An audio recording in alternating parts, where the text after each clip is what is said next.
Hey, hello everyone. So today in this video, we'll see how we can convert HTML file into a Word document in the UiPath Studio. Okay, so for example, I have this particular HTML file. If I show you the content inside this particular HTML file, this is how the HTML file looks like. Okay, So this is how the HTML file looks like. Okay, I have a few bold text. Then I have few bulletins and the table as well. Okay. If I show you the code for this particular HTML file, it is just in plain HTML and with some CSS. Okay. So this is how the HTML file looks like. There is some CSS inside a style tag, and then I have a plain HTML here. Okay.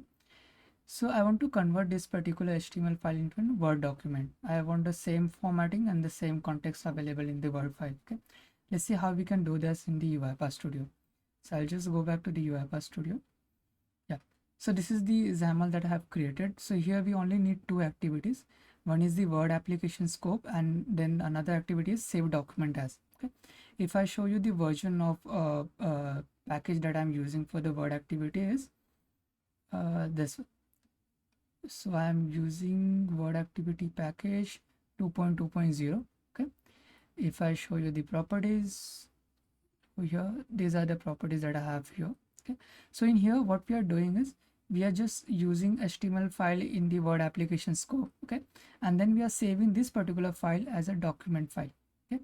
And with this, we have all this content that is there in the HTML to be available in the document file, okay, in the Word document file. So as of now, you see there is no document file here. So I'll just run this one. I'll show you the file that is created.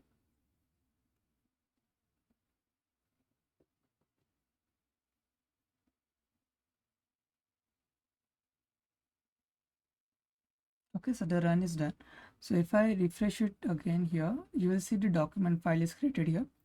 Let us just go back and open that document file. Okay, so this is the content in the document file. If I compare both the content, the one that I have in the document and the one that is there on the web page, you will notice the format and everything is kind of similar. Okay, so this is how you can save an HTML file into a Word document in UiPath. Thank you for watching.